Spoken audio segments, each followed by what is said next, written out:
저는 대구대학교 이학 박사 이범식이라고 합니다. 네. 이게 이제 박사님이 몇 년 전에 세상에 이런 일이 이제 늦가기 대학생으로 좀 나오셨었는데 네네네. 올해 초에 이제 그 교수님이 된 사실이 알려지면서 좀 화제가 됐었다고 그래요.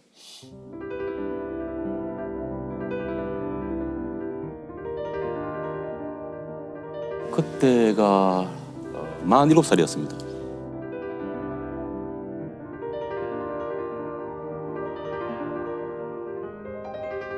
박사님이 58세에 이렇게 된다라는 게 이게 참 이게 저 처음 강단에 서시던 날은 좀 어떠셨는지요? 저도 강단에 처음 서는 그런 입장이었고 학생들도 아마 저 같은 교수는 아마 처음 봤을 겁니다. 네, 그래서 과연 내가 학생들을 잘 가르칠 수 있겠나? 야, 이 교단의 첫 수업, 수업이 진짜 이게 너무 떨리셨을 것 같아요. 당연하죠. 지금 여기도 지금 많이 떨리고 있습니다. 그러세요? 예. 아니 근데 이게 저 박사님은 원래 어떤 일을 하셨었습니까? 저는 전기 기사 일을 했었습니다. 예. 전기 공사를 했습니다. 공사를 하셨던 일을 하신 거죠. 예. 근데 이제 이게 실례지만은 그 당시에 이제 사고가 나셔가지고 예. 그때 여러분들 밖에 나가면은 전봇대 있죠. 있죠. 예. 그 위에 제일 위에 있는 전선이 22,900볼트가 지나가는 그러한 그 전기입니다. 그래서 일반 가정용 전기 한 100배 정도 되죠. 그 전기 공사를 하다가 감전돼서 한 2주일 정도 깨어났다가 다시 혼수 상태에 빠지고 하면서 깨어나자마자 양팔을 절단해야 된다는 그러한 소식을 의사로부터 들었죠. 한마디로 이게 감전사고. 그렇습니다. 예. 이게 이제 박사님에게도 그렇고 가족분들에게도 사실 이게 쉽지만은 않은 결정이었을 것 같은데요. 가족들 특히나 이제 부모님들은 극렬 반대하셨죠. 절대적으로 안 된다. 생태 같은 데 사서 팔을 잘랐어야 되겠냐. 절대적으로 반대를 하셨지만 의사로부터 들은 이야기가 있습니다. 빨리 수술을 하지 않으면 감염이 돼서 목숨까지 위험해질 수 있다. 위험해질 수 있다. 이래가지고 제가 가족들을 설득했죠. 꼭 해야 된다.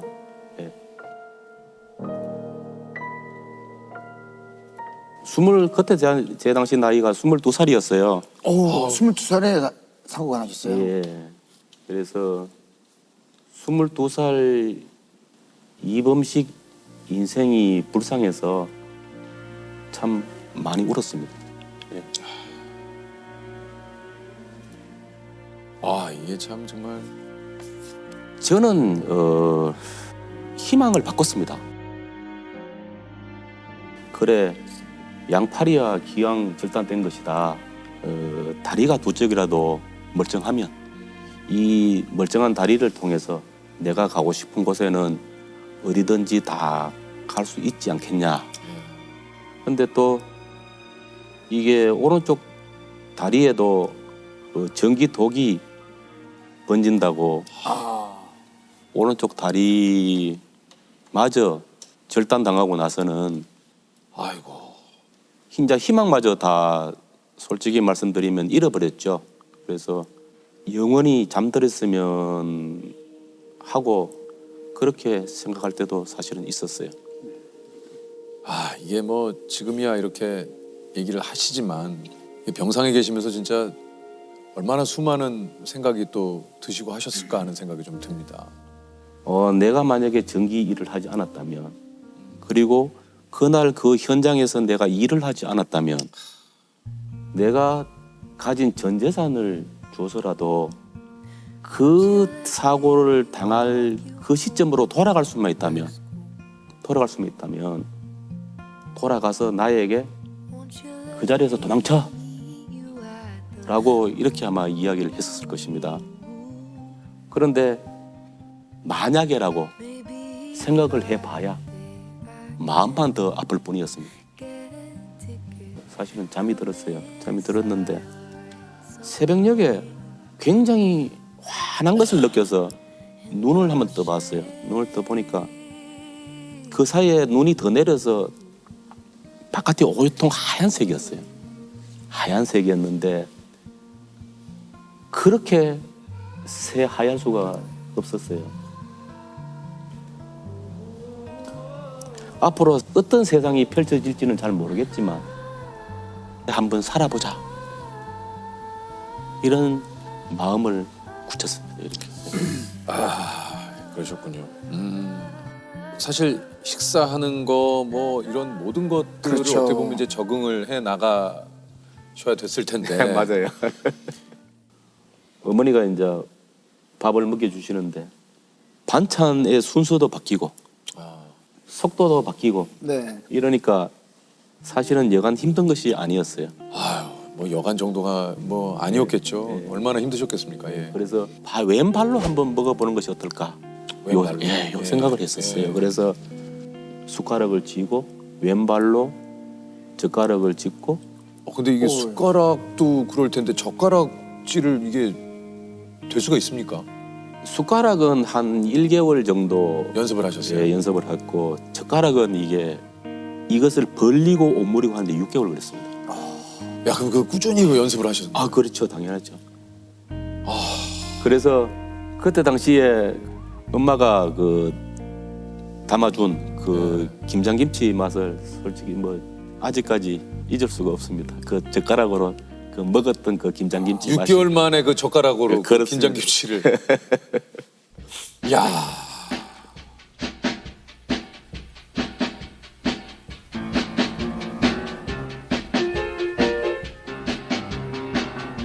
그걸 해내신 거네요. 아, 그렇죠.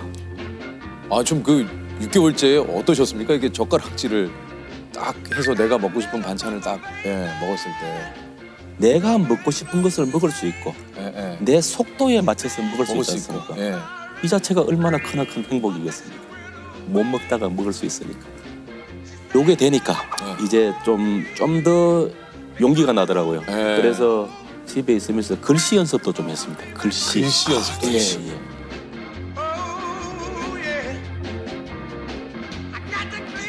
예. 이게 말입니다. 제가 손으로 쓴 글씨를 왼발로 써도 그 글씨 형태가 나오더라는 거예요. 진짜요? 내가 예전에 썼던 그 글씨체가요? 예. 와, 어떻게 그게? 이 사람이란 굉장히 신기하지 않습니까, 그죠?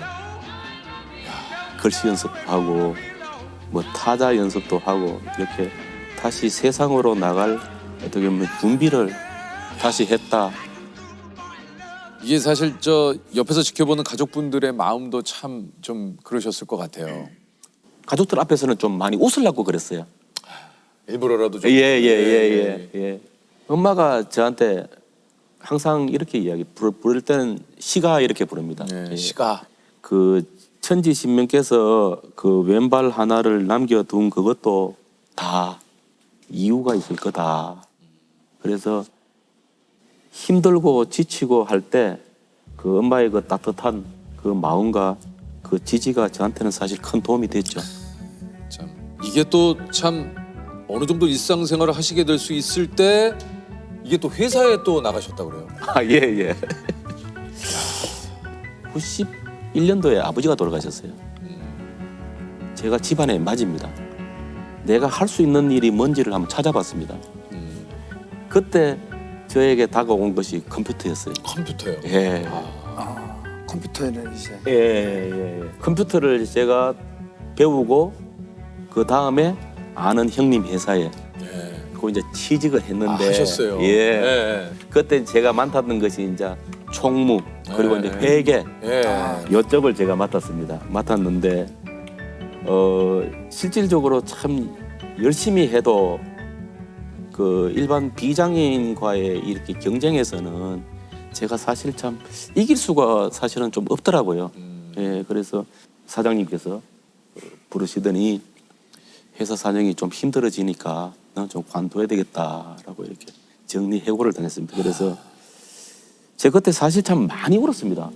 장애인이 되면서 사회에서 밀려나더니 또 사회에서 밀려나는구나. 그런 서글픈 생각이 들어서 참 많이 울었던 그런 기억이 있습니다. 그래서 장애인 컴퓨터 방문 강사라는 것을 알게 됐습니다. 아하. 장애인 가정에 내가 직접 가서 컴퓨터를 가르쳐주는 그런 일을 했었습니다. 참 진짜 대단하시네. 이게 이제 컴퓨터를 정말 또 어떻게 보면 또 이게 잘 배우신 게 그때 사모님을 만나셨다 그래요? 이게 방문 강사를 하시다가 만난 겁니까 아니면은 채팅하다가 이거 두 분 또 채팅을 이게 접속 아닙니까? 맞습니다. 접속 중 우리 한석규 형이랑 장도연 누나 전도연 씨 여기 계셨네.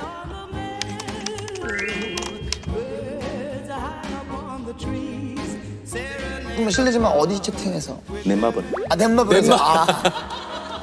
중증 장애인 돕기 동호회. 네. 그러면 아이디를 부르셨나요? 그때는 누구누구님 이렇게? 그렇죠. 아이디. 아이디가 어떻게? 무슨 님이셨어요? 저는 평강공주였고.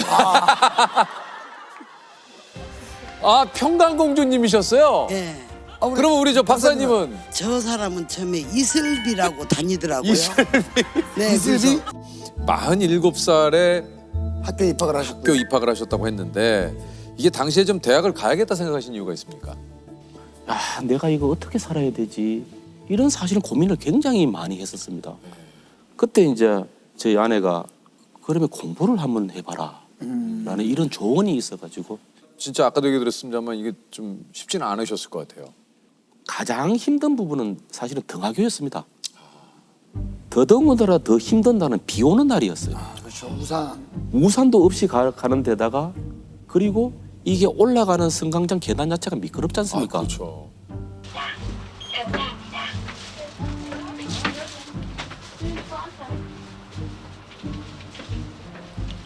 까뜩하다가 조금 삐끗이라도 하면 그 미끄러지시면 또 큰일 그렇죠. 나죠. 진짜 참 목숨 걸고 다니는 일이다. 또 한 가지는 이제 그 학교 갔으면 교수님께서 이렇게 뭔가 말씀하시면 필기를 해야 되지 않습니까? 그러니까요.